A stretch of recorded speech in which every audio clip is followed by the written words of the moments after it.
Halo semua, mari kita terokai dunia mikroorganisma. Terdapat 4 subtopik yang akan kita bincangkan, yaitu dunia mikroorganisma, faktor pertumbuhan mikroorganisma, mikroorganisma berfaedah, serta pencegahan dan rawatan penyakit yang disebabkan oleh mikroorganisma. Hai semua, pernahkah anda semua mendengar mikroorganisma? Apa itu mikroorganisma? Mari kita sama-sama meneroka dunia mikroorganisma yang sangat kecil tetapi sangat penting dalam kehidupan kita. Walaupun kita tak nampak dengan mata kasar, tetapi mereka ada di mana-mana. Kenali 5 jenis utama: fungi, alga, protozoa, bakteria dan virus. Pertama, kita ada fungi. Antara contoh fungi adalah cendawan. Namun, bukan semua fungi itu besar macam cendawan. Ada juga fungi mikro seperti yeast dan mukur. Yeast ni unik sebab ia sel tunggal, bentuknya bujur dan membiak dengan cara bertunas. Mukur pula, yang selalu kita nampak sebagai kulapuk atas roti, terdiri daripada berbenang halus yang dipanggil hifa. Kebanyakan fungi tak boleh buat makanan sendiri, jadi mereka akan serap nutrien dari persekitaran mereka. Seterusnya, alga. Alga ni macam tumbuhan versi mikro. Kebanyakannya hidup di dalam air, sama ada air tawar atau air masin. Contohnya, Spirogyra dan Chlamydomonas. Apa yang istimewa tentang alga ialah ia mempunyai klorofil, pigmen hijau yang membolehkannya menjalankan fotosintesis. Maksudnya, alga boleh buat makanan sendiri menggunakan cahaya matahari, sama macam tumbuhan. Ada alga yang unisel, ada juga yang multisel. Jenis ketiga ialah protozoa. Protozoa ni digelar sebagai haiwan pertama kerana ia menunjukkan ciri-ciri seperti haiwan. Contoh yang popular ialah ameba dan paramecium. Ameba sentiasa berubah bentuk dan bergerak menggunakan unjuran yang dipanggil pseudopodium atau kaki palsu.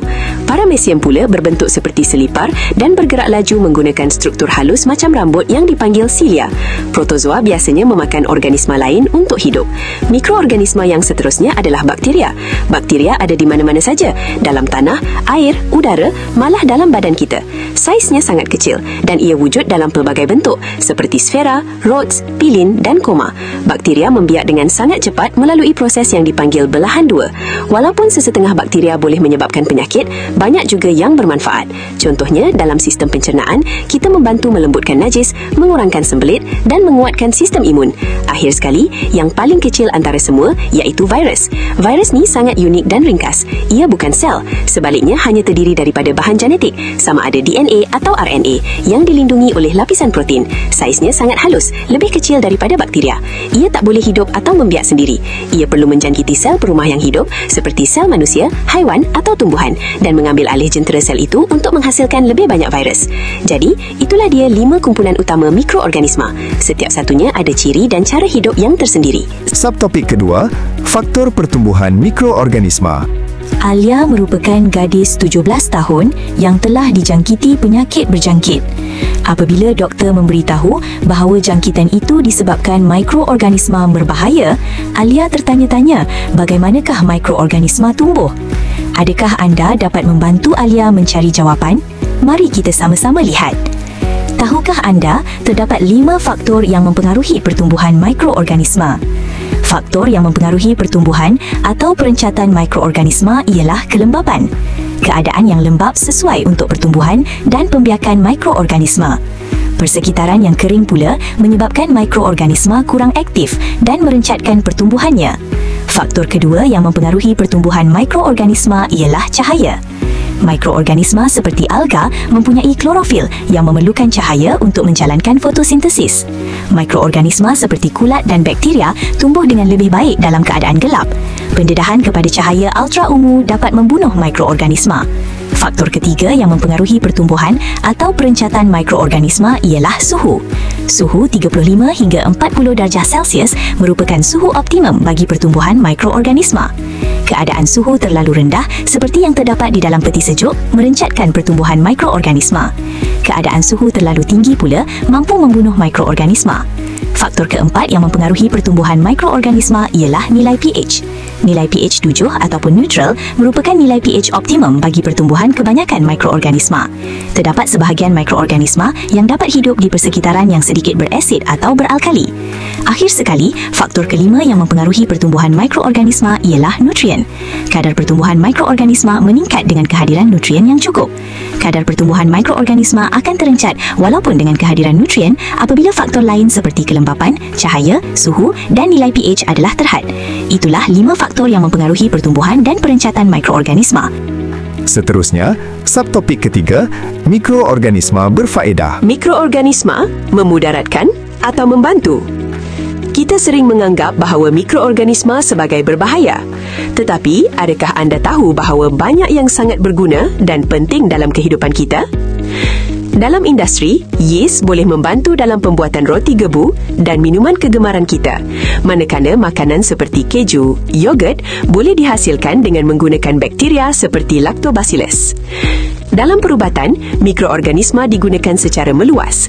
Mereka membantu menghasilkan insulin untuk pesakit kencing manis, antibiotik seperti penisilin untuk melawan jangkitan dan juga vaksin untuk mencegah penyakit. Dalam pertanian, bakteria nitrifikasi membantu memperkayakan tanah untuk tumbuhan yang sihat. Bakteria tertentu seperti Bifidobacteria juga membantu dalam penghadaman haiwan ternakan. Bakteria Lactobacillus juga digunakan untuk merawat air buangan, menghilangkan bau busuk dan menghasilkan kompos. Selain itu, larutan pembersih ekoenzim merupakan hasil semula jadi dan menjadi pembersih mesra alam yang diperbuat daripada sisa pertanian yang lebih selamat dan lebih menjimatkan daripada deterjen kimia. Mikroorganisma kecil tetapi berfaedah. Jadi jangan memandang rendah mikroorganisma. Walaupun ia kecil, manfaatnya dalam kehidupan kita sangat besar. Subtopik keempat, pencegahan dan rawatan penyakit yang disebabkan oleh mikroorganisma. Mikroorganisma berbahaya yang dikenali sebagai patogen juga wujud. Patogen ini dapat menyebabkan penyakit. Pencegahan melalui teknik aseptik dapat menghalang atau menyingkirkan patogen sedia ada. Teknik aseptik merujuk kepada prosedur kesihatan yang dijalankan untuk menghalang jangkitan patogen atau membasmi patogen yang sedia ada. Dalam video ini, kita akan mengajar tentang jenis-jenis teknik aseptik. Teknik yang pertama, pensterilan. Pensterilan bermaksud proses membunuh atau menyingkirkan mikroorganisma daripada sesuatu objek atau persekitaran. Kaedah ini bergantung kepada jenis mikroorganisma yang akan dimusnahkan atau disingkirkan. Contohnya, suhu autoklav yang melebihi 130 darjah Celsius mampu membunuh atau menyingkirkan mikroorganisma dan sporanya. Di hospital, mesin ini digunakan untuk mensterilkan peralatan pembedahan. Teknik yang kedua, pendidihan. Pendidihan air pada suhu 100 darjah Celsius lazimnya digunakan untuk membunuh mikroorganisma pada objek kegunaan harian seperti botol susu, jarum suntikan, dan peralatan dokter gigi. Dalam video ini, contohnya peralatan yang digunakan untuk makan seperti sudu dan garfu. Teknik seterusnya, antiseptik. Contohnya, akrilflavin, profiden, dan alkohol isopropil. 70% merupakan bahan kimia yang dapat disapukan pada permukaan kulit manusia atau luka untuk mencegah jangkitan patogen. Sesetengah antiseptik seperti akrilflavin dan profiden dapat membunuh mikroorganisma dan sesetengah lagi antiseptik seperti proflavin menyekat atau menghalang pertumbuhan mikroorganisma. Alkohol isopropil 70% dapat digunakan sebagai antiseptik dan agen pensterilan.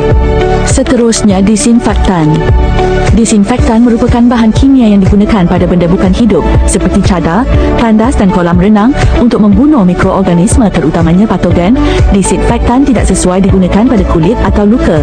Contoh disinfektan yang lazim digunakan dalam kehidupan harian adalah bahan peluntur, hidrogen peroksida dan cecair klorin. Teknik yang terakhir iaitu sinaran.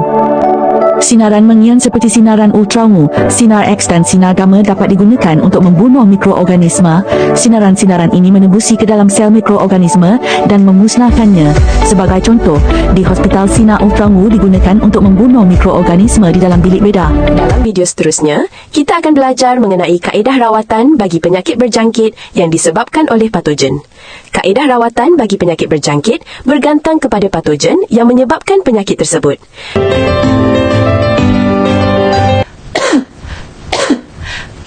Dari minggu lepas aku dah batuk macam ni. Beberapa minggu ni, saya asyik batuk, doktor. Kenapa macam tu ya, doktor? Untuk kes puan ni, kita kena lakukan X-ray.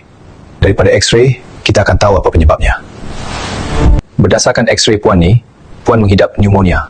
Pneumonia adalah radang paru-paru yang disebabkan oleh jangkitutan bakteria. Antibiotik seperti amoxicillin digunakan untuk merawat penyakit disebabkan jangkitan bakteria. Ini amoxicillin, Puan. Antibiotik ini untuk merawat pneumonia, Puan. Antibiotik ini mesti dihabiskan dalam masa 7 hari. Ini Ahmad. Dia merupakan seorang yang aktif bermain badminton. Hampir setiap hari dia bermain bersama rakan-rakannya. Tapi sejak beberapa hari yang lalu, kaki Ahmad berasa tidak selesai. Kenapa celah jari kaki aku rasa gatal kebelakangan ni? Eloklah esok aku pergi klinik. Doktor, kebelakangan ni kaki saya rasa tak selesa. Celah jari kaki saya rasa gatal. Lepas tu tapak kaki saya macam kering. Encik, nampaknya awak ada tinea pedis atau lebih dikenali sebagai athlete's foot. Athlete's foot ini disebabkan oleh jangkitan fungal. Jangkitan fungal ini dapat diubati menggunakan ubat antifungal. Encik, ini adalah clotrimazole, sejenis ubat antifungal. Sapukan ubat ini pada kaki encik yang terdapat jangkitan fungal. Terima kasih atas penjelasan.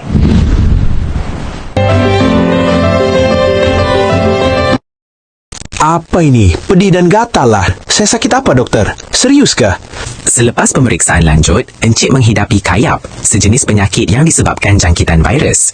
Penyakit ini juga dikenali sebagai herpes zoster. Boleh diubati kah? Ya, boleh dengan ubat antiviral seperti acyclovir. Ubat tersebut membantu memendekkan tempoh jangkitan dan mengurangkan kesan kayap dan mencegah komplikasi teruk daripada berlaku. Terima kasih, dokter. Saya hanya melakukan tugasan saya. Antibiotik digunakan untuk merawat penyakit yang disebabkan jangkitan bakteria. Antifungal pula digunakan untuk merawat jangkitan fungi. Dan akhir sekali, antiviral digunakan bagi penyakit yang disebabkan oleh jangkitan virus. Saya harap murid-murid semua faham akan pencegahan dalam disebabkan oleh mikroorganisma yang telah ditunjukkan di dalam video ini. Protozoa, mereka hidup di sekeliling kita dalam pelbagai rupa. Mari kita teroka rahasia kehidupan yang tersembunyi ini. Mikroorganisma kecil di mata, besar kuasanya. Dunia seni penuh keajaiban.